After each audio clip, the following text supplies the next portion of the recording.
When I was in high school, I was madly in love with the head cheerleader, and for a while I thought she loved me. We were each 18 years old. I thought we were the perfect couple and knew we were destined to be together for the rest of our lives. Throughout the school year, you couldn't put a piece of paper between us. That's how close we were.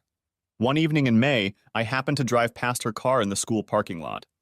I couldn't figure out why her car was parked there, because she was supposed to be with the cheerleaders at a baseball game that night. As I approached the car, it seemed to be shaking. Looking out the window, my world came crashing down. The love of my life was having fun with some idiot. As I raced down the road, wandering without purpose, some part of me considered jerking the steering wheel sharply to the right. There were plenty of trees I could crash into. But I didn't and headed home. Perhaps my folks would have some good advice on how to deal with my broken heart. When I got home, my parents weren't there. Instead, there was a note that they were going out on one of their dates and would be home late. It was as if a shroud of sadness had descended on me. I went into my father's office and tried the door of the gun safe. I knew it held his birdshot gun, a double-barreled Beretta 12-gauge, and a service pistol left over from his days on the police force. My father's precaution in locking up his firearms may have saved my life that night. I was that upset. Now, as an adult, thinking back on that night, I wonder why it affected me so much. But the teenage brain is not noted for its rationality, and what seems insignificant to an adult can be overwhelming to an 18-year-old. I laid down on my bed, waiting for my parents to return, but fell asleep. I woke up the next morning, still dressed and covered with a blanket. When I opened the window shade, the light of the morning sun streamed into the room. It was a gorgeous spring day. As I walked down the stairs and into the kitchen, I saw my mom making breakfast and my dad reading the newspaper with an unchanging cup of coffee in his hand. You could tell from their looks and body language that the date night was a success. These two people still loved each other after 25 years of marriage. I was overcome with shame at the thought of how hurt they would be if, when they came home, they found the bloody, lifeless body of one of their children. The three of us spent the next hour talking. I was lucky to have that kind of relationship with my parents. I left the table with a deeper understanding of my own importance and plans for the near future. I didn't say another word to the girl. Any attempt by her to speak to me was met with icy silence. I thought about it, but I didn't even ask her to return the expensive necklace I had given her the previous month for her 18th birthday. A necklace I had spent a month's salary on while working part-time at the local grocery store. After a week of this treatment, she stood at my front door with tears in her eyes. My grandmother was in the house that day and opened the door. After listening to the girl's pleas, my grandmother simply said, "What are you waiting for, young lady? You've been caught having fun with another guy? My grandson is not going to stand by and make a fool of himself. You better get on with your life because Jeff did." With those words, she closed the door. It was too late to find a date to prom. My ex-girlfriend went with that creep. I don't know if they had a good time at the dance, but their classes after prom. When he got them replaced, I'm sure the sugar in the gas tank may have further delayed their fun. This story had a lasting impact on me. I became a little colder, less emotional, and vowed to never be a jerk again. More than one blossoming love interest was cut short when I felt a girl couldn't be relied upon for fidelity. 10 years later. Jeff, what the hell is this? My wife, Emma, stood over my chair, holding a piece of notebook paper in one hand and a used book in the other. I hadn't had time to read this book, recently purchased online from a used bookseller, and it was sitting in the bookcase with the others on my to-read shelf. For some reason, I ignored the paper and focused on the book because that's what I thought she was asking about. But I was puzzled because Emma never gets upset when I buy books. In fact, she usually reads and appreciates the books I choose. It's The Wrong Man, James Neff's comprehensive investigation of Sam Shepard's trial for the destruction of his wife. You know, The Fugitive. Now it was Emma's turn to be perplexed. "Not the book, mister?" She shoved a notebook sheet under my nose. This. She was practically screaming now. I tried to take the paper, but Emma seemed reluctant to let go of it, as if it were something important. But finally, she let it go. I got up from my leather reading chair, put aside the Kafka's The Trial I was reading, and read the words on the paper.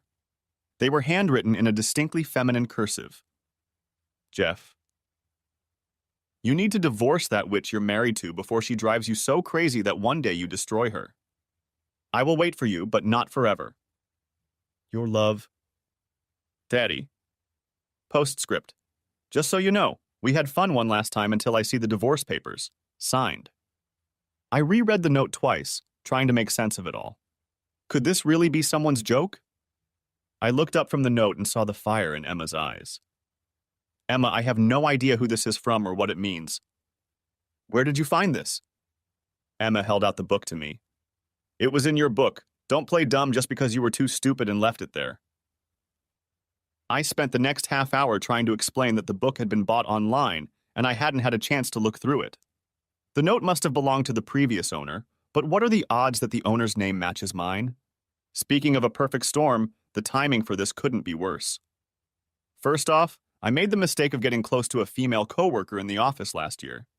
Sharon Roberts and I flirted a bit, and it ended up going out to dinner one night, our first dinner together. Sharon cut to the chase and proposed to me. I was tempted. It was a time when my marriage to Emma was at its lowest point. We were both spending too little time on marriage and too much time at work trying to woo our bosses. Plus, Sharon was like a dream come to life.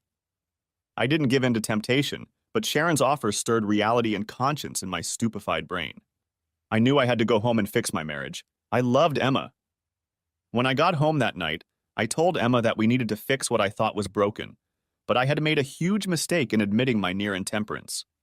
Things hadn't been smooth sailing for a few weeks, but I'd managed to convince Emma that she was the only woman in my life, and she seemed to believe me until this evening when Emma found the note in the book. Second, I had been working more in the office for the past 3 months. It was justifiable. I was looking at a nice bonus and possibly a promotion if I could complete the current project on time and on budget.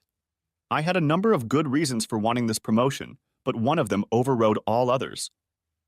It was no secret that Emma's parents believed she had married a man below her station. Emma's father was a CFO at the largest independent bank in the state. He went to an Ivy League school. Emma's mother was a graduate of Vassar University. Emma went to Princeton. I graduated from Kent State University. My MBA from Wharton hardly made a difference in her parents' world. Had I been promoted, I would have been on my way to the top by now. But lately, time away from home had become a point of contention. Third, Emma has been spending more time lately with her mother, a woman who has never warmly regarded me or my relationship with her daughter. Last week, Emma and I had a pretty big fight about time spent at work. Words were said, and unpleasant ones on both sides. But the worst part was that when Emma said that her mother was right about me, that I was a cheat and unworthy of her, I called her mother a witch. Yes, I used the same word the author of the cryptic note used to describe Jeff's other wife. Could this nightmare have gotten any worse? Yes, it could, and it did. Now you, the reader, are probably questioning the accuracy of my story. Many of you, and almost all of the women reading, are thinking, give up, you've been caught. But I swear I'm innocent. I ended up falling asleep on the couch, never being able to convince Emma that the note wasn't mine. Emma locked our bedroom door.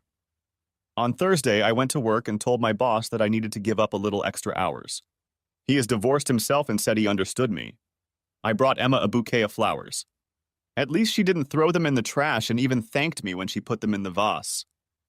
We slept together that night, but the frost in the air persisted. By Friday evening, things still hadn't thawed out. Emma decided to spend the weekend at her parents' house. That wouldn't help. I asked Emma not to go, but she said she needed time to cool down and think. I almost said that her mother was the last person she should be with to cool down and think about it, but I knew enough to keep silent. No sense in turning her against herself, which always happened when it came to her in-laws. I spent the weekend looking at those flowers and thinking about what would help repair my marriage. I took long walks with our dog Samson and thought a lot about how much I really love Emma. Saturday night, I sent her a text. Would you consider counseling? The reply was short. We'll talk when I get home Sunday night. Sunday came and went. Sunday night, I received a second message. Drank too much at dinner. We'll be home Monday. I started to get angry. I was innocent, damn it. I knew a weekend at her mom's was a bad idea. On Monday, Emma came home early in the morning, just before I left for work. I got an unconvincing kiss and a "I'll talk to you tonight," after which she ran upstairs to change for her job. I worked a full day on Monday, but left work in time to make Chinese takeout in time for her to get Chinese food ready by the time she walked through the door at 7. The meal was quiet, not friendly, but relatively polite. We opened the fortune cookies, I poured a couple glasses of aperitif, and Emma started the conversation. Jeff, I don't trust you, and that's not the best attitude to have toward your husband. Mom says I should suck it up and leave. Let's leave your mother out of this conversation. You know she never liked me. Let's limit it to what you and I need. I need space and time to think. I suggest you move into the spare bedroom until we get everything sorted out. I hated that idea. What married couple solves problems by sleeping in separate rooms? What about what I suggested? Counseling? Maybe, but not right now. Right now, I need time to think for myself. I couldn't help myself. Does think for yourself include your mother? My mom only wishes me well. If I need to talk to my mom, I will. That was the end of it. I moved my stuff into the spare room and never got to sleep that night. Looking back, first, a little backstory. I met Emma when I was doing consulting work for a non-governmental organization, NGO, where she was an intern. It was the year after I graduated from Wharton, one of the Big Four accounting firms hired me, and after my first year I was assigned to help the NGO with their computer systems. It was a pro bono job. Our regional manager was on the NGO's board of directors, and I was assigned to them for the duration of the change. In the end, everything turned out well. The NGO got a new server system and I met my future bride. Emma Taylor would be a senior at Princeton in the fall and would spend the summer as an unpaid intern. The more time I spent with this woman, the more I fell in love. We dated throughout that summer. Emma was smart, confident, and best of all, had the body and face of a Victoria's Secret angel.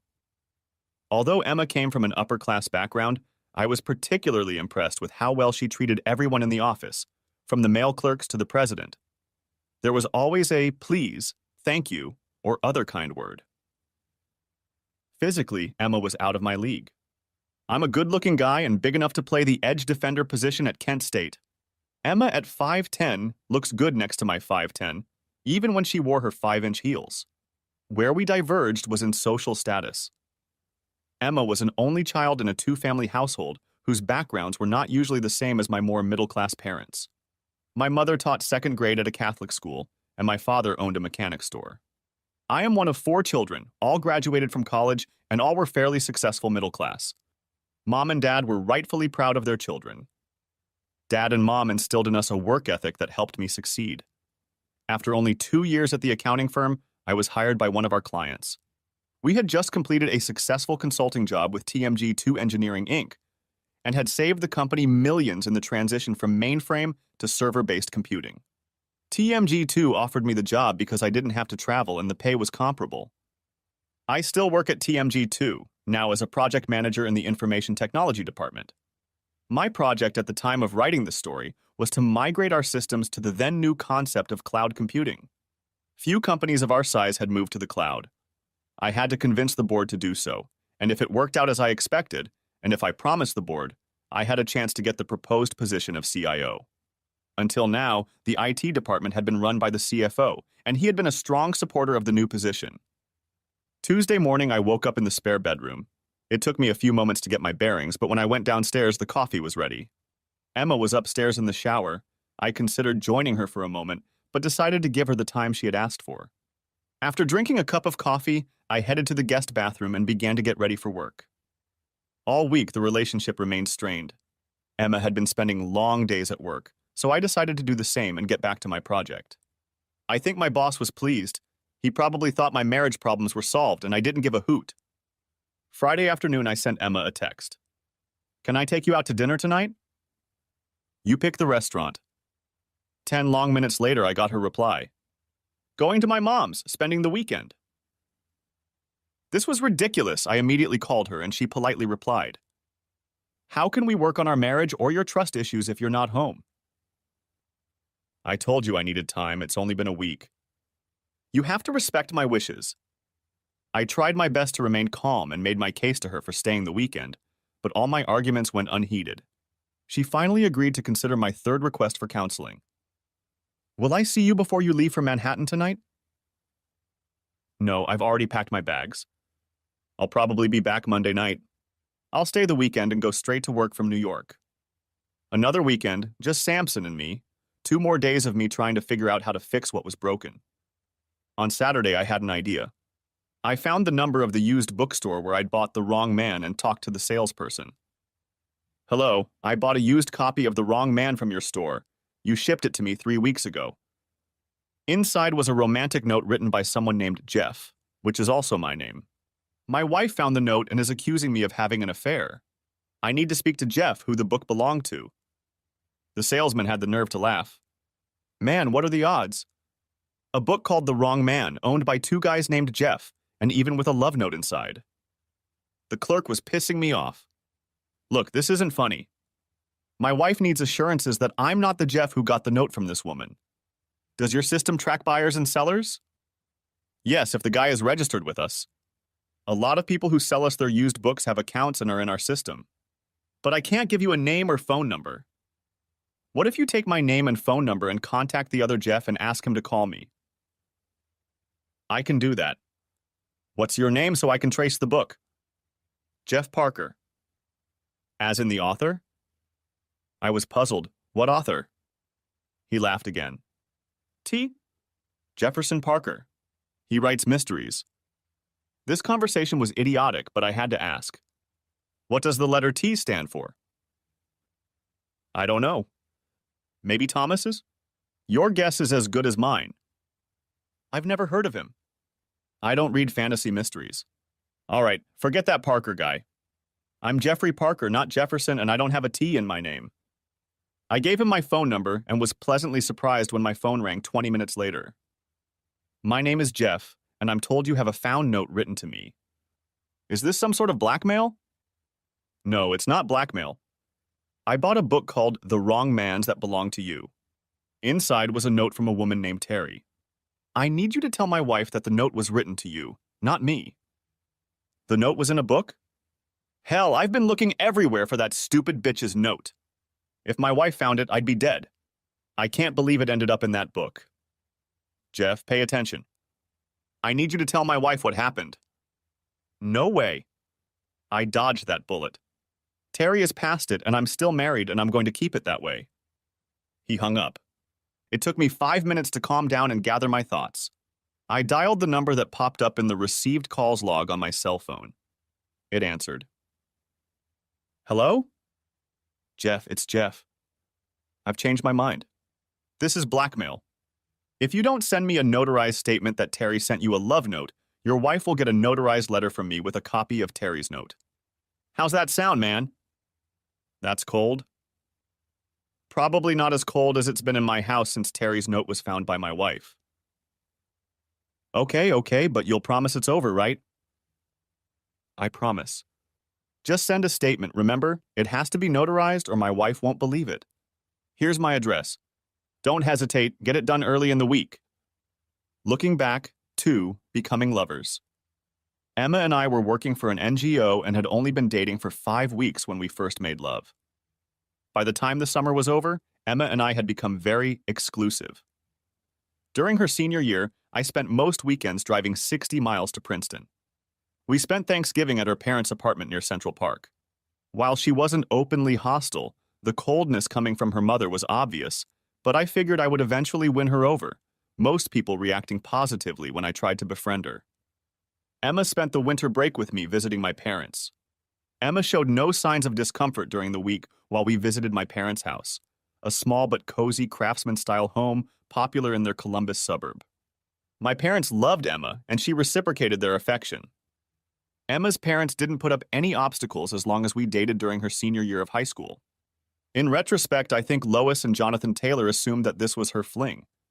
I was her first exclusive relationship that lasted more than a few months. Their approach was to sit back and let things fade away naturally.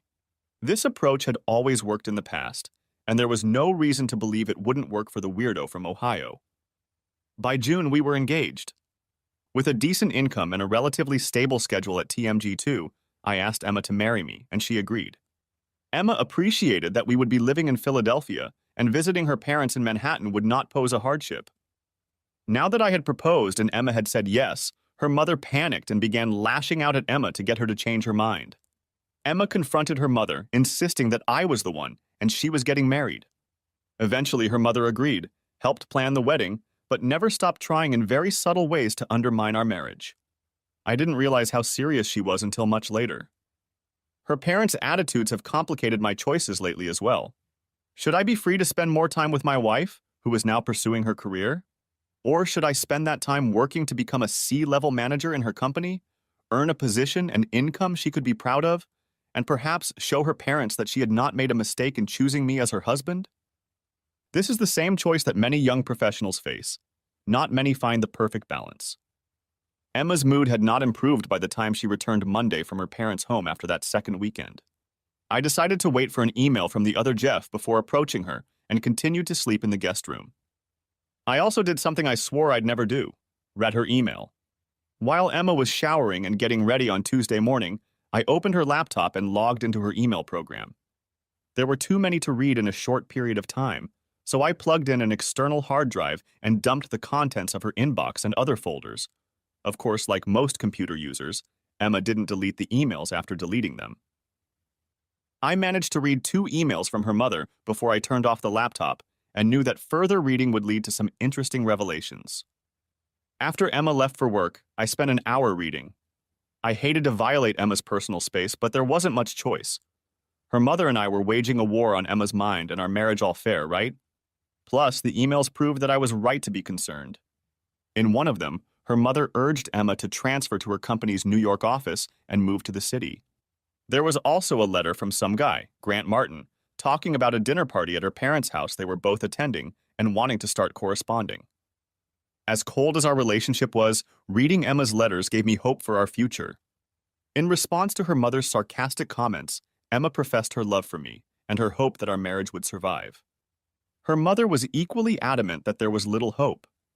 In several letters, she mentioned my confession about Sharon Roberts, essentially telling Emma that I must have cheated on her with Sharon, and who knows how many other women, including this last one, referring to a note from Terry. Emma's only email to Grant Martin was in response to his email. She reminded him that she was married, hoped our marriage could be saved, and asked him to respect her wishes to be left alone. Tuesday, I spent my free time reading all of this. Tuesday night, I came home in a good mood, which only improved when I checked the mail. There was a letter from the other Jeff. He must have really wanted this to be over. I opened the envelope, and there was a notarized statement confirming that he was the same Jeff who owned the book and left a note inside from Terry. He even apologized for the trouble it had caused. Emma came home that evening where grilled steaks, a salad, and a bottle of Merlot were waiting for her. We ate before I handed her a letter from the other Jeff. When Emma read the letter, her eyes clouded over. She got up from her chair, sat on my lap, and kissed me. "That makes me very happy, Jeff. Almost as happy as I am to have you back in my arms. It's been too long. Would you like a glass of wine?" "Yes, Jeff. There should be a bottle of Chardonnay in the refrigerator. Would you mind pouring me a glass?" "Sure. Is there any water?" "No, I don't want to urinate all night. Just wine, thanks." I went down to the kitchen, poured her some wine, and got myself a beer. I set the wine on the nightstand. I could see the determination on Emma's face as I lay down next to her. "You don't know what it's like, Jeff. Wondering if your mother and father love you or if you're just another fashion accessory of society. Think about how differently you were raised. How your mother and father accepted me into their lives, even when I first met them.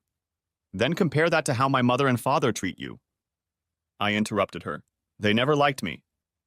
Emma gave me her look, the same one she gave me when I interrupted her. "You think it's just you? How many times have you seen any warmth toward me, their own daughter?" I had to admit it was rare, but assumed it was a reaction to her marrying me. I remained silent and nodded for her to continue. "Now imagine you're a young girl and your parents react this way to your presence. And when you turn 10, they send you to boarding school. I never thought they didn't like you. I only assumed they were treating you the way they've always treated me, with cold indifference. Tell me, Emma, what has this to do with our love and marriage? Why has it suddenly become important to you?" "Because 3 or 4 months ago, my mom called me and we went out to lunch. Mom said she wanted to build the relationship and was sorry that we had drifted apart. She threw an emotional lifeline into our relationship, and I'll admit I wanted that. Since then, she and I have spent more time together. She told me how proud she was that I graduated from Princeton with a bachelor's degree and was very complimentary of my career.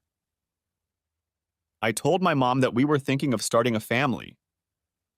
Admittedly, she advised me to wait.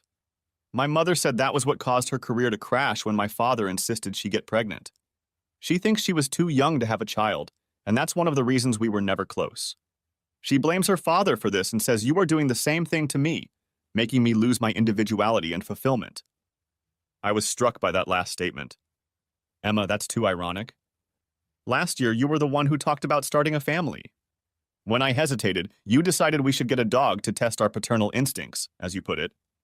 We got Samson, and I realized a few months ago that we were ready, that we would make great parents. And now your mom says I want you to get pregnant and walk barefoot in the kitchen? She didn't say that. It's the same thing. Emma, it sounds like Lois is driving a wedge between us. Yes, we talked about starting a family. I started to raise my voice, which is never a good thing. Emma responded. Mom only wants what's best for me. For the second time in 2 weeks, Emma uttered those exact words. I was reminded of the movie The Stepford Wives, in which all the wives were dutiful slaves to their husbands. Was I suddenly dealing with a Stepford daughter? I need this, Jeff. I need a relationship with at least one of my parents.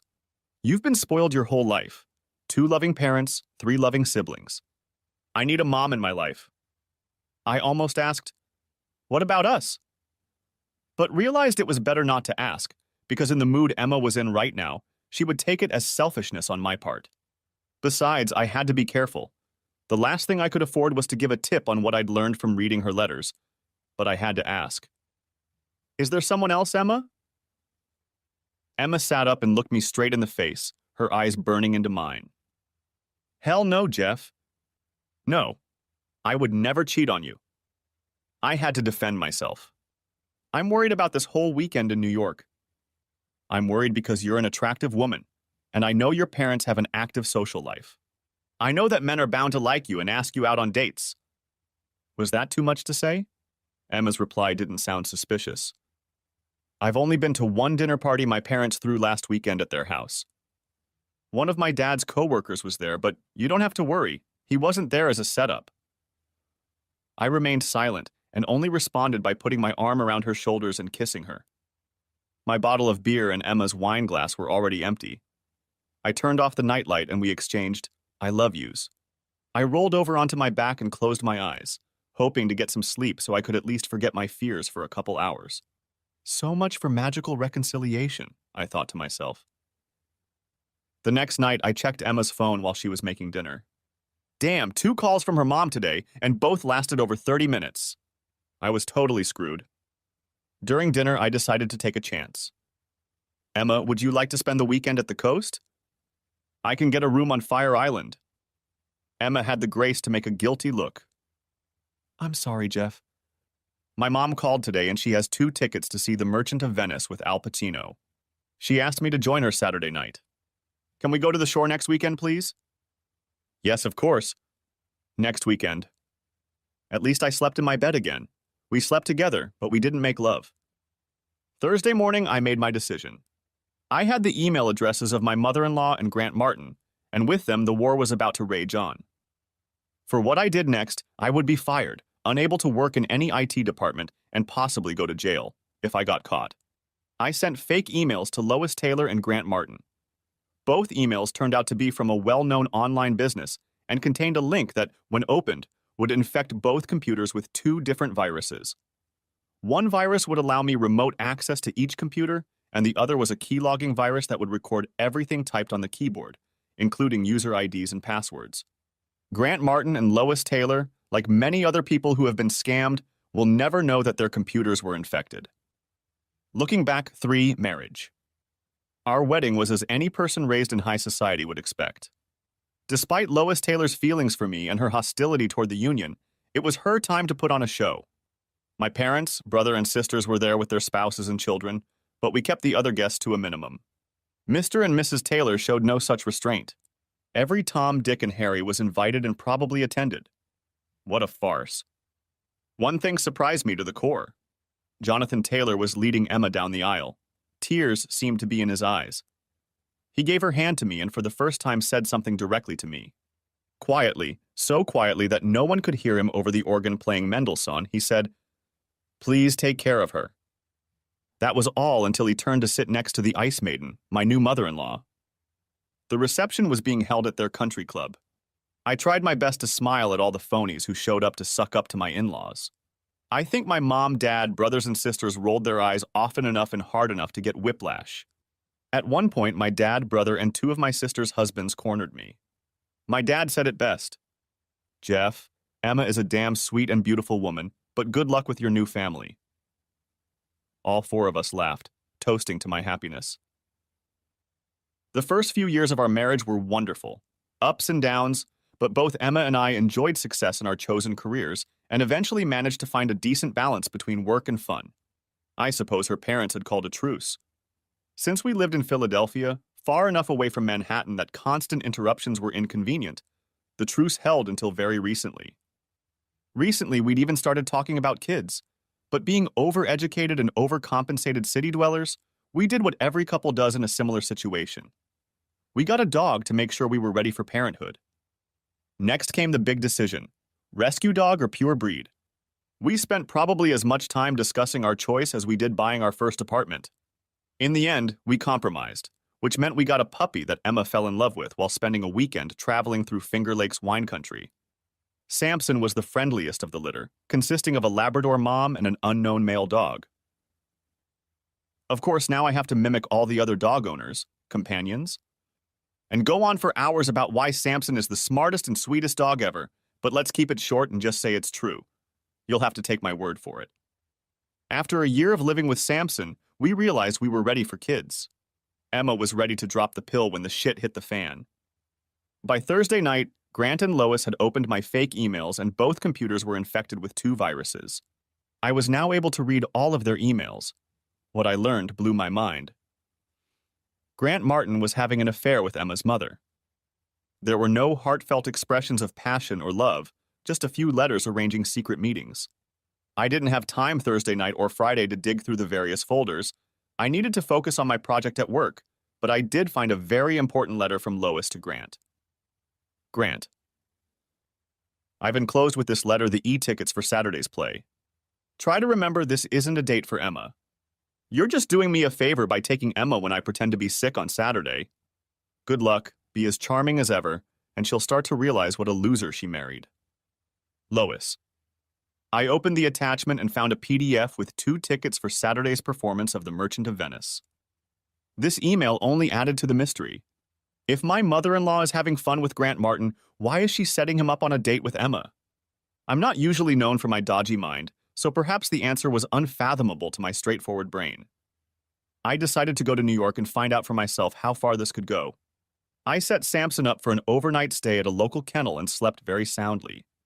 The morning after Emma left, I took the Amtrak train to Manhattan and began to consider my options. I still loved Emma and thought there had to be some way to save our marriage. By the time I arrived at Penn Station, I had a plan of action ready. I bought a Yankees cap and baseball jacket, a cheap camera, and a bag of almonds. When I had 2 hours to spare, I walked into a grocery store on 43rd Street that served an excellent Reuben. I tried not to drink too much coffee or water. It could have been a long night. At 6:30, I sat on a park bench across the street from her parents' house. I hadn't been sitting there more than 15 minutes when I heard a voice beside me. "What agency are you from?" I turned around and saw a pretty woman standing there. "What do you mean?" "Well, you're obviously keeping an eye on this building. I assume you're following someone." "So what detective agency do you work for?" "I don't work for an agency. My wife's parents live there, and I think she's planning to go on a date with another man tonight. I'm just watching to see if she'll go for it or not." "I'm sorry to hear that. But it explains why you're such a bad judge of character. Look, don't be so obvious, and what kind of camera is that? You'd have to be 20 feet away from them to get a single clear shot." She unzipped her coat to show me a nice Canon with a zoom lens. "Here, step back to me. When you see your wife, point at her. I'll take a couple decent pictures for you." "Why would you help me?" "For the $100 you'll give me when I email them to you." "Believe me, they'll be worth your money." "What makes you think I'm following someone?" Because a quarter of the residents of this part of the park are private detectives keeping an eye on one of those 4 buildings across the street. Plus the Yankees cap. All the private detectives who come to town take a Yankees or Mets cap, thinking that's how they'll fit in. I took you for a small-town PI, chasing a deadbeat wife. But I didn't think you'd turn out to be an asshole husband. Her words hurt, but she continued her monologue. This part of town is a hotbed of crooks and a gold mine for detectives. Too much money and too little morality. Everyone here is entitled. I'm watching the building next to yours, waiting for some rich lawyer to walk out the door with his mistress. His wife is out of town and hired us to get some evidence of what he's up to. Perhaps he has a prenup. I'll still be here tonight to capture the 2 of them coming back from dinner. It's going to be a long night. She held out her hand. I'm Karen with an E. I watched Emma's building while my new friend talked. Men and women were going in and out, the doorman opening the front door and the doors of cabs or limos for the tenants. I didn't know what Grant looked like, so all I had to do was wait for Emma to come out of the door and see who she was with. As soon as Karen finished her introduction, Emma came out with a man I assumed was Grant. There they are. Karen picked up her camera and clicked the shutter a few times. She was so damn fast. She must have gotten at least 4 shots before they got in the cab and drove south. Gotcha! Now what? Now I focus on the building next door. From what I can tell, it's a little early for them. Let's go over here and sit for a minute. We went and sat on a park bench across from the neighboring building. First things first. If you send me your email address, I'll send pictures. It'll cost you $100. If you want, I'll take some pictures when they come back, and if I can get them, are you willing to part with another $100? Sure. Okay, here's the thing. If you give me the asshole's name, for another $300, I'll do a little digging and give you a little information. If we do that, we have to sign a contract to make it legal. I'll sign a contract with your agency? No, I'm a freelancer. Today I'm working as a contractor for the agency the lawyer's wife hired. And it's okay for me to hire you and not the agency? Yes. As long as it doesn't interfere with my contract work, I can mind my own business. It's not a conflict. I texted Karen my email address and Grant's full name. We chatted for a while.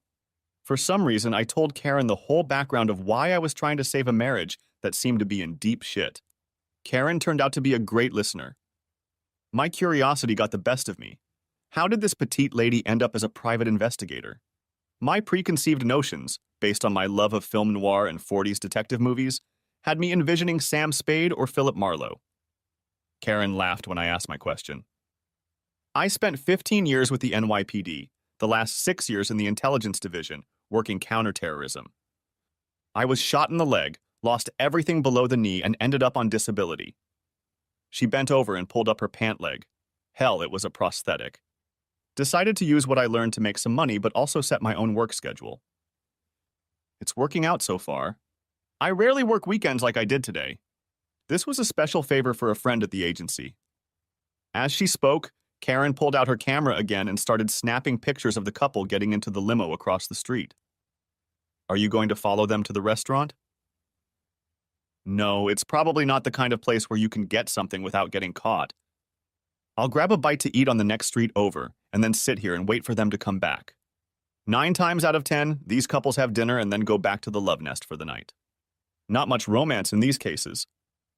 So what does the mistress get besides food? You'd be surprised. Some of these women earn as much as a good secretary. You just have to be willing to sell your soul. No thanks.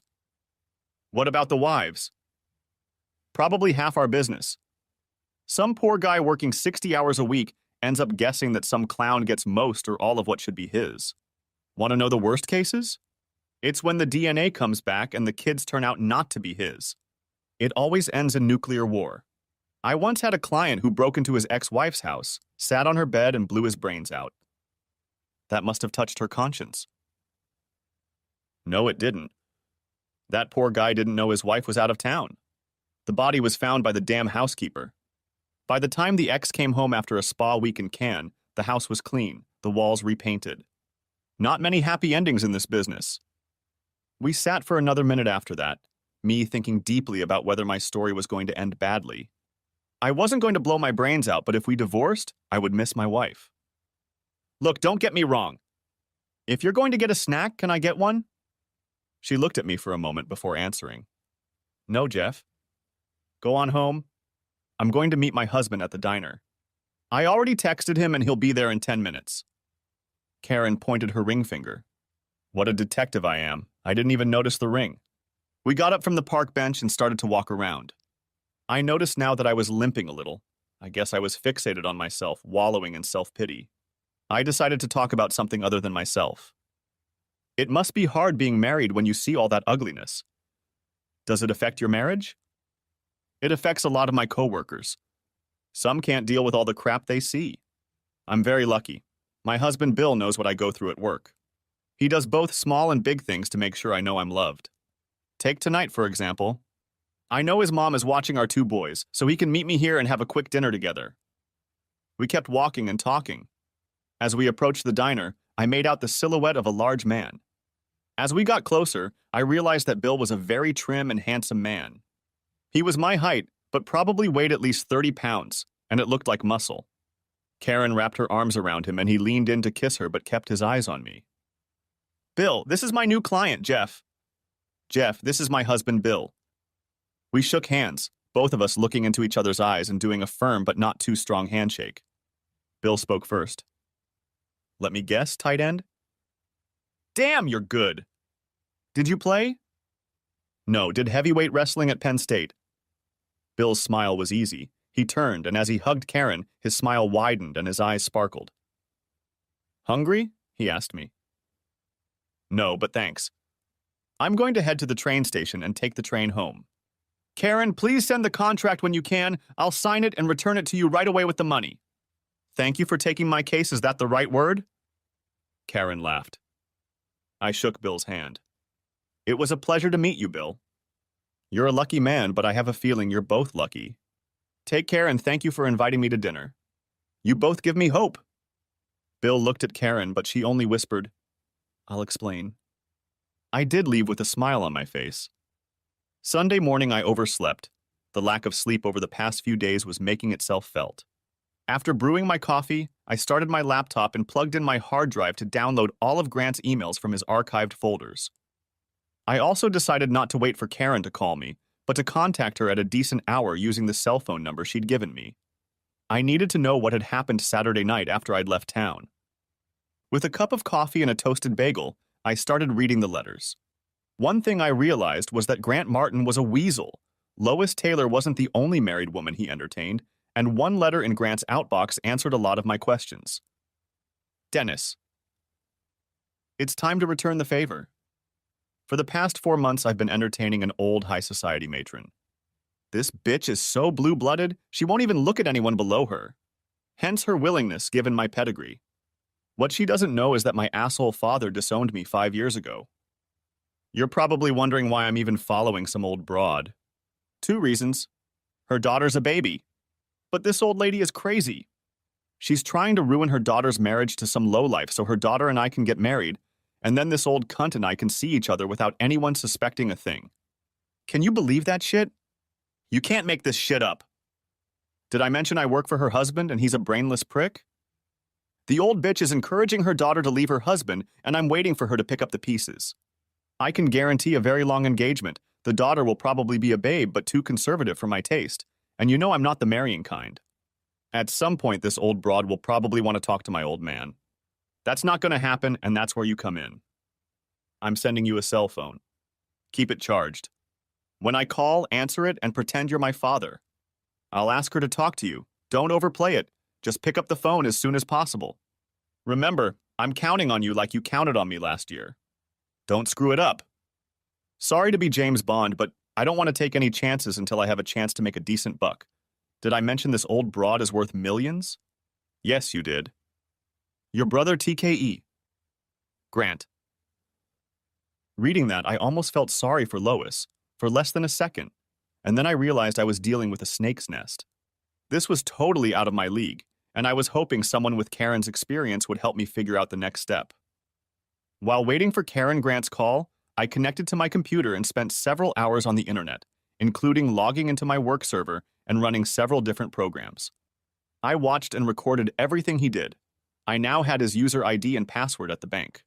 By 2 p.m., I couldn't take it anymore and called Karen on her cell phone. "Hi, Jeff. I've been waiting for your call. Sorry to bother you on a Sunday. Apologize to your husband and kids, but I need to know. What did you see last night when I left? You'll be happy to know that your wife showed up in the cab just after 10 o'clock. She got out of the cab and walked toward the door. Grant walked beside her and seemed to be trying to persuade her to let him in. She shook her head.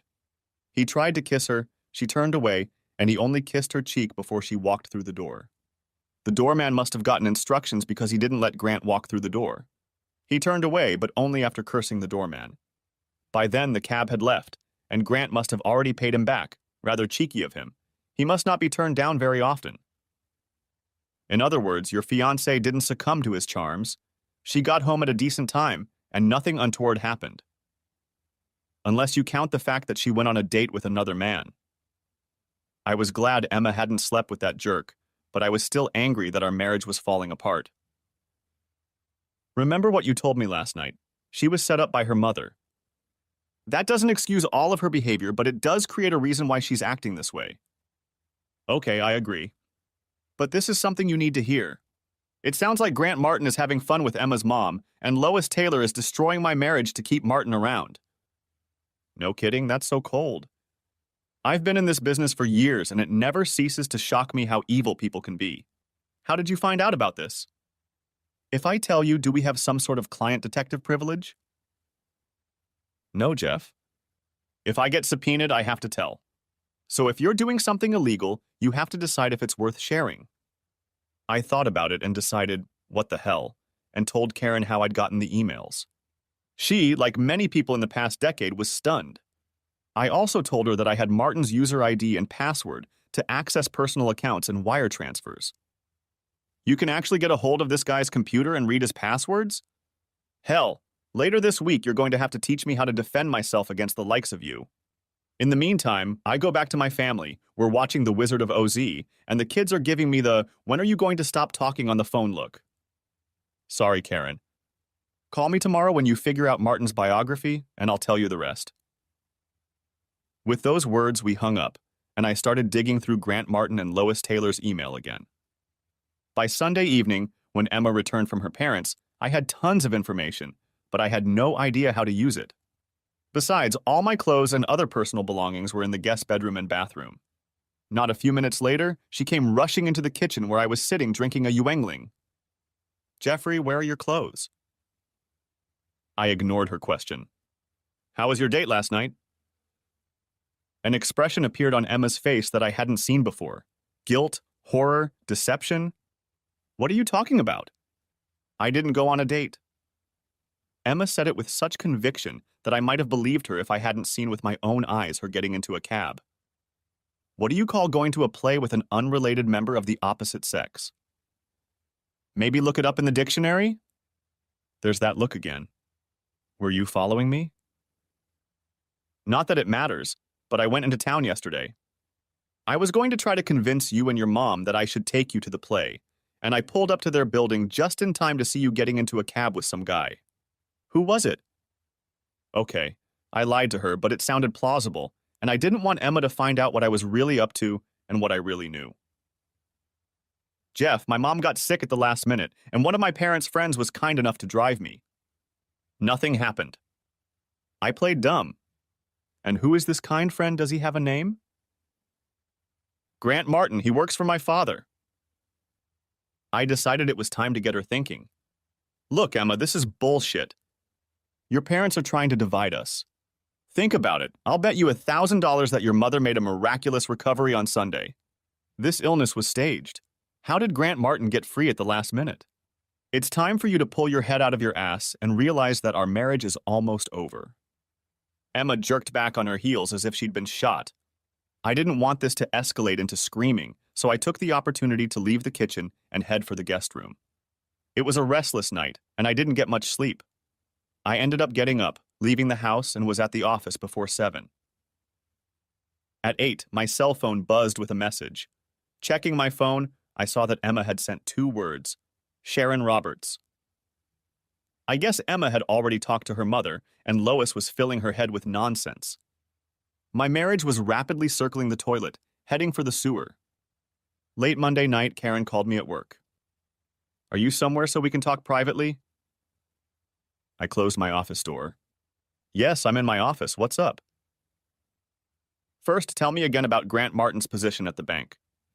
I figured you already had it all down, so I focused on the non-work issues. I lowered my gaze to my notes. As far as I can tell from his emails and access authorizations, he's a personal banker. He mostly handles trust accounts and other money management for wealthy clients. Yesterday, I watched him read emails from 3 different clients, 2 of whom asked him to transfer funds from various accounts to other accounts. Grant created instructions for the wire transfers that transferred these funds as soon as the bank opened this morning. The money was supposed to be transferred this morning. I will be able to confirm this later today when I get to my computer at home. I don't want to use my work computer for that. Did any of those transfers go to foreign banks? One was to an account in France. Some rich kid was studying in Paris and his father sent money for tuition, room and board.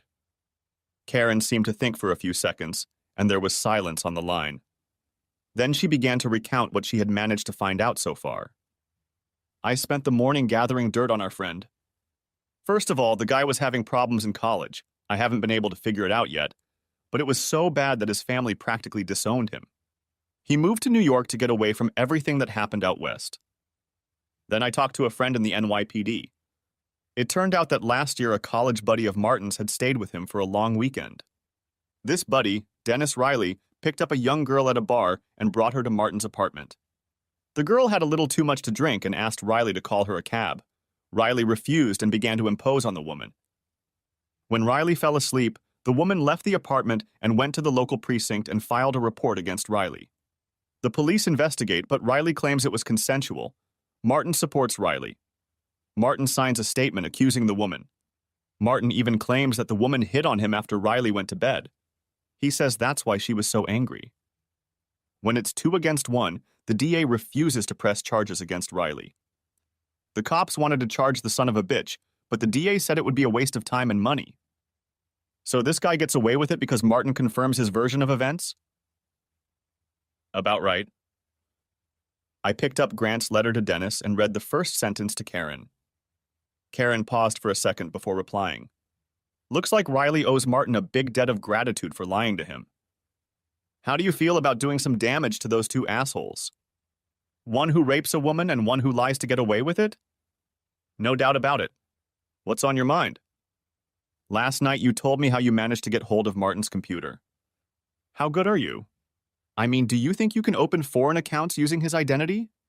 Given his position in the bank, do you think you can transfer his clients' funds? I have computer technical knowledge, but no knowledge of how to open an account. And how illegal do you propose to make it?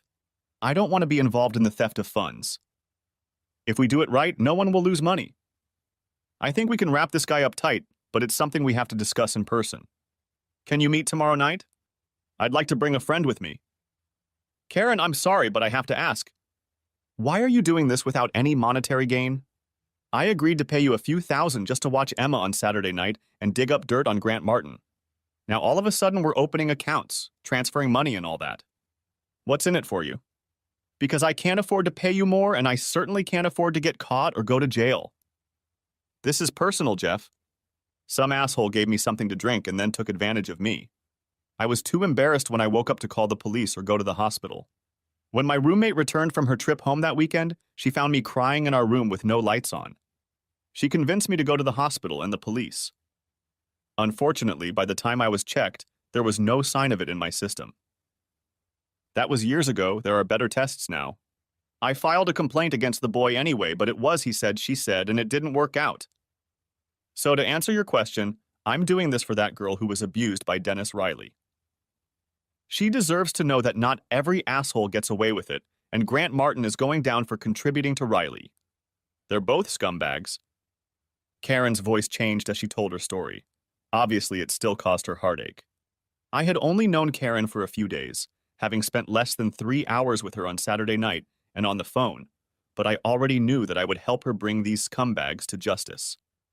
As my grandmother used to say, Sometimes putting yourself on the line, even if you're breaking the law, is the right thing to do. Before we hung up, Karen told me to send everything I dug up on Martin's computer. Bank accounts, loans, mortgages, etc. I told her she'd get it all tonight. We arranged a time and place to meet on Tuesday night.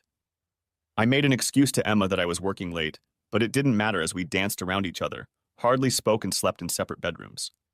Tuesday night, I met up with Karen at a quiet pub. As promised, she had a friend with her. Karen introduced him only as Hank. If I had to guess, Hank was a former employee of one of the alphabet agencies, most likely from Langley. After I told Hank that I now had access to Grant Martin's computer and his personal and professional banking systems, he and Karen told me their plan. First, we buy an airline ticket to Dubai for Martin using his credit card. Second, open an account in Dubai for Martin. I'll give you instructions. Dubai is one of the most friendly havens for illicit funds since the Swiss got so much trouble from the U.S. Treasury. Third, arrange for wire transfers of several million to accounts in Dubai to be sent early in the day. This is where I interrupted Hank and turned to Karen. Wait, I said no stealing. Hank answered for Karen. We will make sure none of the funds leave the country. You will make one very minor error in the instructions for transferring the money. That mistake will delay the transfer and it will look like Martin tried to steal but screwed up. Okay? I thought for a moment, then decided. Okay. So what's next? According to what you found, Martin has a line of credit on the house with over $100,000 unused. He also has another $60,000 in a brokerage account. Both of those accounts are going to be compromised. 2 wire transfers to an account in Dubai, but they'll go through without error. Do you have a problem with that? Not if it's his money going overseas. Good, if he's being milked dry on this side of the Atlantic, it'll prevent him from getting decent representation, which will go a long way toward helping us get his douchey buddy Dennis Riley in order. Karen took this opportunity to add the next step. And here's the final step. You send a letter from Grant to Dennis. Here, read this. Karen held out the proffered letter to me. Dennis. Forget rich old broad, I've got bigger fish to fry. By tomorrow, I'll be rich enough to last a long time, at least until I find another old broad with more money than brains. That means leaving the country, but there's nothing here worth sticking around for. In a way, I have you to blame or thank, depending on how things work out. I got a call today from some investigator asking questions about your adventure last year. You should have learned your lesson at the University of Southern California like I did. Get Sleet's approval before you spout that shit, because next time I won't be around to lie for you. I'll contact you and let you know where I land. I'm sure the feds will be monitoring this email after tomorrow, so don't bother responding. I will delete this letter as soon as it is posted. I suggest you do the same. Your brother TKE. Grant. I finished reading and looked up, smiling. From what I've read in his letters to friends, you've picked up on his style, especially his use of misogynistic language. What's this about the University of Southern California? Karen replied. I found out today why Martin's family disowned him. There were 2 assholes who took advantage of the situation. The girl had a few drinks at the party. She had a reputation for being easily accessible. The girl killed herself a week after the incident. The Martins paid the girl's family $250,000 to hush up the case, but also disavowed Grant for his involvement. Rumor has it that this wasn't the first time they'd kept Junior out of trouble with their money. Karen's story strengthened my resolve to put Martin and Riley away. Okay, with Hank's instructions I can do all that, but we need to make sure Grant is in his apartment and not at his computer when all this happens. How do we do that? Grant will be busy. Leave it up to us. Can you do it tomorrow night? No problem. What's going to happen on Thursday? We'll make sure Grant is arrested early Thursday morning, before he has a chance to look like he's going to work. It should look like he might as well be getting on a plane that morning. It's a pleasure to work with professionals. Both Karen and Hank were consummate professionals. Hank's guidance on each step led to the desired results. Grant opened a new account in Dubai. His credit card was used to purchase first-class tickets for a late morning flight to Dubai. The line of credit was set up, as was the brokerage account. The wires were due to ship Thursday morning. I picked one of Grant's wealthiest clients and arranged to have the $5 million transfer ready by Thursday morning. But there was one simple mistake in that wire. The wire never sent. How did they make sure Martin would be in his apartment all night? It was done with the help of an expensive escort that I assume Hank used in his former life working for Langley, or whoever. This hottie happened to bump into Grant as he was leaving work and convinced him that she should buy him a drink to apologize for being such a klutz. Grant, being a self-centered egomaniac, decided that it was his charming personality and good looks that convinced the young beauty to have one more drink in his apartment. That's where the experience in subterfuge came in. The woman said that she had once already been treated rudely by a guy who started out seemingly well. She swore it wouldn't happen again and demanded to see her ID. Grant decided, what the hell, and pulled out his driver's license. Everyone knows driver's licenses are bullshit. Half the people in this town carry a fake one, but just in case, show me your passport. If Grant had been thinking with anything other than his little head, he would have questioned the lady's logic. But he decided, what the hell again, walked to his office, opened his desk, took out his passport and held it out to her. She looked at it defiantly, even flipped through the stamped pages, making cute remarks. Oh, Spain, how great. I just love Ibiza. She closed the book, put it on the hall table, grabbed Grant's tie and dragged him to bed. Grant Martin opened his door at 8 o'clock Thursday morning to find two of New York's finest detectives on the other side. Despite his protestations of innocence, he was, figuratively speaking, tied up in a little bough. It didn't help that the two detectives noticed Grant's passport lying on a table in the hallway. Going somewhere, Mr. Martin? The detective asked, handcuffing Grant. Of course, Grant knew he'd been set up. He just didn't know who or how. No one he'd ever entertained had that knowledge, at least not that he could recognize. All traces of the viruses on his computer and Lois's computer had been erased from their systems. To make sure of that, I had sent a command to wipe his hard drive even before the police showed up that fateful morning. It looked as if Grant had done it himself to erase all traces of his crimes. Eventually, the police contacted Grant's internet service provider to get copies of his emails, and that's where they found an email to Dennis, confessing to giving the cops a false statement and a fake email to Riley explaining his plans to leave the country with the illegally gained money. Karen's contacts at the police department turned out to be quite cooperative. They offered to drop the charges related to his previous false statement if Grant would testify against Dennis. Like the scumbag that he is, Grant went along with the deal, and Dennis Riley was extradited back to New York to face the charges. Of course, when Dennis found out about Grant's treachery, the two jackals turned on each other, and it was a delight to hear them cut each other to pieces. Grant Martin received no support from his family. Funny how his mother and father spent so much money to get him out of trouble when he was guilty, but didn't lift a finger when he was actually innocent of the crime. No matter how much he protested his innocence, he was found guilty of theft and other related charges. Grant Martin would spend the next 4 years in prison. With the help of Grant's testimony, Dennis Riley was sentenced to 10 years. By the time Grant testified, he and Riley hated each other so much that Grant was particularly outspoken. Grant's refusal to help, despite the woman's screams, did not reflect well on Grant, but the damage to Dennis Riley's defense was done. All of this happened over the course of the next year. While these events were unfolding, I had more personal issues to deal with. First, I needed to burn that bitch of a mother-in-law. On the afternoon of the day after Grant Martin's arrest, I made an appointment with my father-in-law. Mr. Taylor, I have some things to show you. Some of them will hurt Emma if I give them to her, if she believes me. Some might hurt you. I don't know you well enough to understand, but I'm sure you don't want your daughter to get hurt.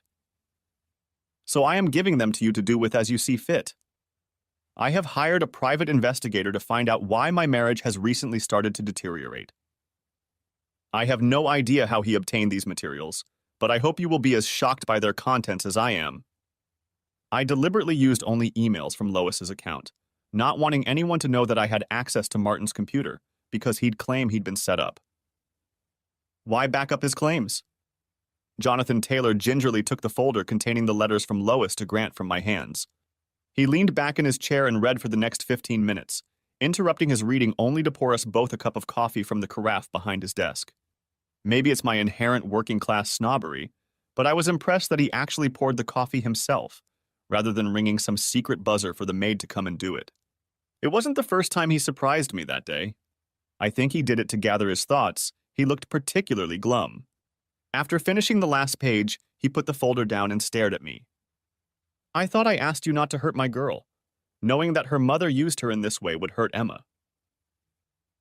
I'm sorry, sir. In that case, don't show it. I promise not to bring it up during our divorce. So you plan to divorce Emma? That would hurt her, too. Not my option, sir. Your wife seems hell-bent on ending my marriage to Emma, and right now she seems to be convincing Emma that it's the right thing to do. First of all, can we please stop with the soar? My name is Jonathan and my friends call me Jack. I can assume you don't want to call me Dad, so could you start calling me Jack? I was stunned, but old habits die hard. Yes, sir. He looked at me and smiled for just a second and then asked, Tell me more about it because I can't understand how Lois suddenly became so controlling of Emma. What happened? I told Jack what I had learned over the past 2 weeks. Lois told Emma that she gave up her career for Emma. That she was too young when she married and had Emma, and that you forbade her from pursuing a career. She put a big fat load of guilt on Emma. I captured Jack's attention and decided to lay it all out in the open. I'm sorry, but this next part may seem blatant. Emma doesn't think she had a relationship with you or her mother. When she saw the way my family socialized, she thought something was missing. All the trappings of wealth, writing lessons, schools in Europe, whatever, didn't make up for it.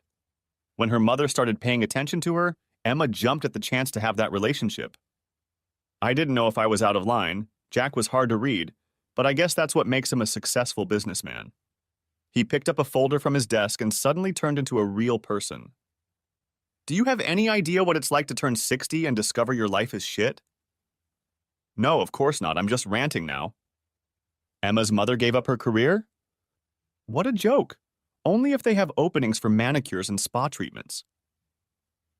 For years, I had to listen to her tell everyone about her dream as a young girl to play women's professional tennis.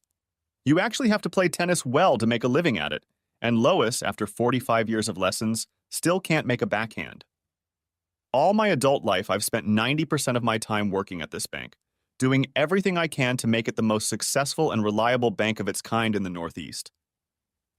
That's the way I was raised. We were a different generation than you. Few of us are best friends with our wife. When we have free time, we head to the golf course to make connections that will help the business. I spend more time with my foursome of golfers than I do with my wife or daughter. And you know what? My wife wanted it. She showed no interest when I suggested she take golf lessons. She talked me out of it when I suggested taking up tennis. In fact, she said it would prevent her from improving. But until today, I had no real evidence of cheating. I was in blissful ignorance. Jonathan's candor shocked me, and all I could say was, I'm sorry I was the one who brought this to your attention. No, Jeff. I'm grateful to you for giving it to me. It's one thing to get a little love on the side. It's another to be so conniving that you're willing to sacrifice Emma's happiness to keep your lover around. And with one of my employees. Talk about tooting our own horns. Every day that little shit walked past me knowing he was having fun with my wife. Well, he won't be entertaining my wife for a while because he was arrested this morning for stealing from one of our clients and providing false information in a criminal case. If everything we heard from the police this morning is true, Grant Martin will be gone for a while. And Lois? Well, unfortunately, Lois has her own trust fund worth millions, which pretty much works in my favor in the divorce. She'll park her ass at the spa or on the tennis court crying crocodile tears. Some Lothario will pick her up and I'll be easily replaced. She will lose a bit of social status. Some other wives will avoid her because they will be defending their territory. In this world, we live on a dog-eat-dog basis. She'll also lose her relationship with her daughter, but from what I've read here, Jack picked up the folder, she probably won't care much about that. And Emma? I wonder if it's too late to start a relationship with my daughter. I love her, I really do, but I let her mother control our relationship. Another thing I owe Lois for. By God, I have to find a way to make Lois pay for all the pain she's caused. Maybe not right away, but somehow. In the meantime, Jeff, I want to ask for your help. You say you love Emma. If you can look past that, do you think you can repair your marriage? I don't know, sir. I mean Jack. Logically speaking, what happened is not her fault. She was manipulated by her mother. And it helps that she didn't get into bed with Martin. At least I don't think so. But emotionally, that's the hardest part. I'm not like you. I just showed you proof of your wife's infidelity and duplicity, and you didn't shed a tear. You were a little angry, but you kept your cool. I, on the other hand, when Emma walked out the door that second weekend, I cried for the first time in my adult life. I don't know how you do it. Jonathan Taylor looked at me and made a decision. Because I started locking my emotions in a bottle over 40 years ago. Let me tell you a story that not many people have heard. When I was fresh out of college, I enrolled in Navy flight school. It was tough, but I passed OCS. I was so proud of myself the day those stripes appeared on my uniform in front of my parents. I was going through flight training when my life became a living hell. I messed up and crashed. Broke both legs and my back, and my radar intercept officer, Ted Andrews, was killed. I spent 6 weeks in the hospital. When I was able to walk without crutches, I went to Ted's parents to apologize. I will never forget their faces as they looked at the man responsible for their son's death. I returned to the base a broken man. I cried for days. I was useless to the Navy. They gave me an honorable discharge and sent me home. My parents were kind. They placed no additional blame on me. They sent me to Harvard so I could get my MBA and put it all behind me. But not a week goes by that I don't think about what I should have done that day to prevent the accident. I wasn't drunk or hungover or anything like that. It was just a mistake that cost a man his life, and it was my mistake. Ted's parents never wanted to hear from me again, but I've dedicated part of my life to his memory. In addition to my volunteer work, every year I make a $10,000 donation to the USO and one of Gary Sinise's funds for wounded soldiers. So amidst all that, a whore as a wife seems like a small thing. I listened in silence, and when he finished, I looked at my father-in-law. I saw a man with a huge weight on his shoulders that he had been carrying for far too long. I knew there was something I could do to lessen that load, and I realized what I was going to do. One last look back, meeting Emma. As I navigated the circumstances, it's important to remember how much Emma's recent behavior has been out of character. This can only be attributed to her need to finally connect with her mother, which never showed the normal mother-child love between mother and child. My thoughts went back to the first conversation I had with Emma that summer 8 years ago. In between my NGO duties, I was walking past Columbus Square when I noticed a familiar face sitting on a bench. The young woman, whom I recognized from the office, looked like she could use a friend.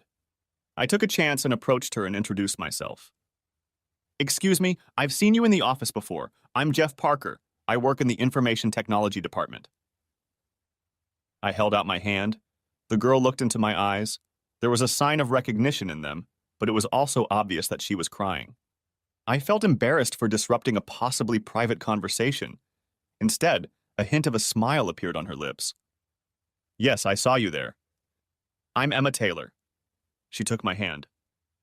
"May I sit down, or do you want to be alone?" "No, please have a seat." I took another chance. "It's obvious you've been crying. Would you like to share?" Emma paused for a second. "Did you hear the news today about the 2 girls in Sudan?" One of the charities the NGO supported ran schools for girls in Sudan and other African and Middle Eastern countries. There, the girls were taught to read and write, as well as domestic skills and health education. Teaching women these skills did not always endear them to the local population. "No, I've been in the bank with the servers all day. It's the first time I've been out of the server room all day," she said. Yesterday in Juba, 2 sisters were dragged out of class by the girls' grandparents. They were upset that the girls' parents allowed them to read and write, claimed it was a plot by the West to turn the girls against Allah. This morning we received a report that the sisters had been mutilated and had had their clitoris removed. All this was done with the approval of the local imam. I didn't say a word in reply. I had heard of this barbaric practice among some Muslim tribes, but I had never heard of it being applied to women until today. Emma began to cry again, but then went on. "What I cannot understand is how people who claim to follow a God can think it right to destroy what that same God created." She paused. "Do you think we're doing some good out there? Or are we just creating a bigger mess?" "I won't pretend to know the answers to your questions, Emma. But my grandmother taught me something when I was a kid. I was visiting my grandparents on their farm when a big thunderstorm hit. We saw a big funnel cloud, and the 3 of us tried to corral all their chickens into the barn. There were probably 20 of the 25 chickens in the barn when Grandpa closed the door and told me to go to the basement. I started to protest, not understanding why we were abandoning the homeless. Grandma set me straight. If you try to save everyone, she said, you'll probably end up saving no one. Emma looked at me with her beautiful eyes. She was really listening to me with interest. I think you could apply your grandmother's philosophy to what your organization does. Try to save as many of these young women as possible from a life without hope. You'll never save them all, but you shouldn't lose sight of the positives while you're saving as many as you save. Your grandmother seems like a wise woman. But what do you mean by you? Don't you work for an NGO? Not exactly. I am under contract with KPMG. When I am done converting systems, I will go on another assignment with another company. That's the life of a consultant. In 2 months, I could be in California or Virginia. It must not be easy to make friendships. I can't imagine such a nomadic life. I've only lived in 2 places in my entire life, here in Manhattan and where I go to school in Princeton. Even my prep school was 5 miles from the university. You use the present tense. Are you still in school? Yes, I have 1 more year left at Princeton. I'm here as a summer intern. Does that mean you're working here without pay? Yes, but that's not a problem. One thing my father believes in is community service. He gives me a decent allowance on top of paying for school. Money isn't a big problem. When I graduate next spring, I'll have a chance to try living on my own, but for now I'll have to focus on my studies and helping out here as an intern. That must be great. As soon as I said that, I realized how sarcastic it might have sounded to her, but Emma didn't put it out there. Yeah, and I won't deny it. I have friends at school who have to watch every penny or borrow money to pay tuition and rent. Having a disposable income takes away the need to be a student. As Emma spoke, I realized how different this woman was from many of the wealthy people I'd met in Wharton and beyond. Over the course of our 30-minute conversation, Emma expressed sympathy for 2 strangers in Sudan and for her classmates at school. I later learned that on the same day we talked in the park, Emma had been hit by a cab on her way to work. She had a large bruise on her thigh, but that wasn't talked about until a few days later. This was a woman worth knowing, but before I could say a word, she surprised me again. Jeff, since you said it's hard to make friends while wandering the planet, would you like to have dinner with me sometime? Of course I said yes, and so began our friendship with Emma. A friendship that grew into a relationship that is now jeopardized by her mother's evil meddling. Leaving my father-in-law's office, I took the train and returned home. An hour later, Emma walked through the door to find dinner on the stove, a bottle of breathable Merlot, and a dozen red roses on the table. It took her a few moments to notice the 3 sets on the table. I see we're expecting guests. Who? Your father. My father? What about my mother? Has something happened to my mother? Please tell me. No, nothing happened to your mother. Your father and I just want to talk to you about some things. Go wash up, he'll be here any minute. Thank goodness Jack rang the bell right away. I don't think I would have been able to restrain Emma for long. Perhaps my plans for a quiet dinner were naive. The wine was poured and the pasta was on the plates. But as soon as we sat down at the table, Emma wanted to know why her father was here without her mother. Jack fell on his sword and began to tell Emma what her mother had been doing for the past few months. Emma became hysterical, crying, "No, no, no, no," until Jack led her out from the table and sat down with her on the couch, and Emma cried on his chest. I cleaned up the kitchen and let them have some alone time. I took Samson for a walk. When I returned half an hour later, Emma met me at the door, her eyes still red. Jeff, I'm so sorry. Please tell me you want to stay together. Please, Jeff. I want to, Emma. I never stopped loving you and I never wanted to be your husband. My biggest fear was that you changed your mind and were going to leave me. I was so stupid, but I told you how important it was for me to communicate with my mother. Now that's over with. What about your father? My father wants to mend the relationship, but he's afraid I'll be wary of his motives, given what happened with my mother. We'll take our time, but first he wants me to work on the damage I've done to our marriage. Father will be going on vacation soon. He'd like to take us both to an island in the Bahamas for as long as we can be free from work. He wants to get to know us both better. That's great, babe.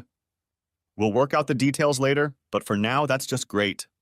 Come on, let's go try to eat. I heated up dinner in the oven. The pasta isn't al dente anymore, but I'm sure it will be delicious. The three of us sat down at the table again and took the first step on the long road to healing. Old habits die hard, and my father-in-law was not affected. Despite his best intentions to take a full 2 weeks vacation and spend it with us on the island, it took almost a year.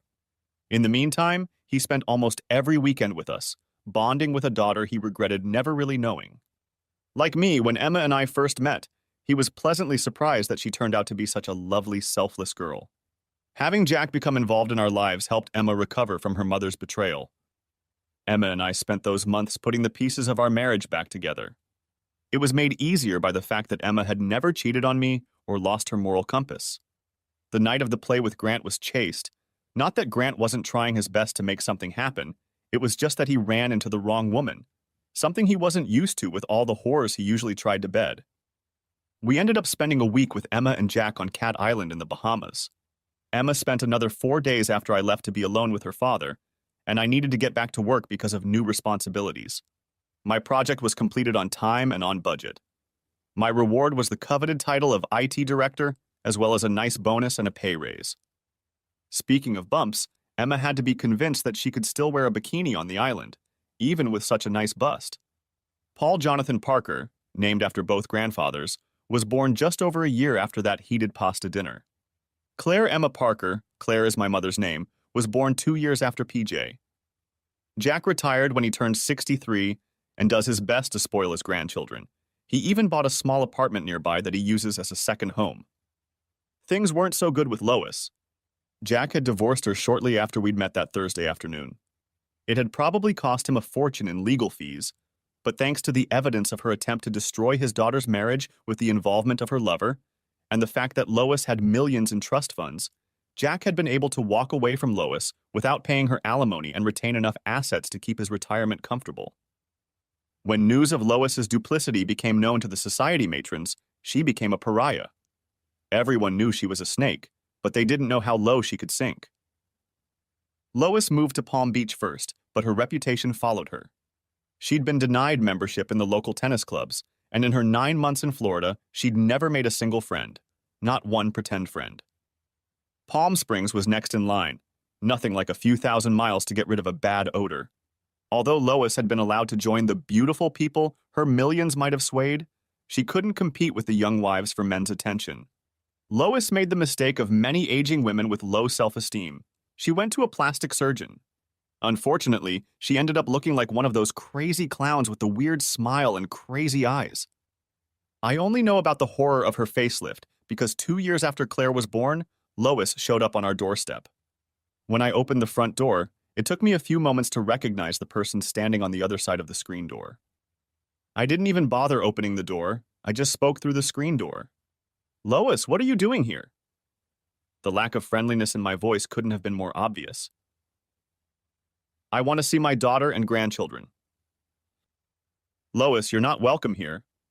No one in this house wants to see you or even acknowledge your pathetic existence. Now go away." It took every ounce of self-control not to scream.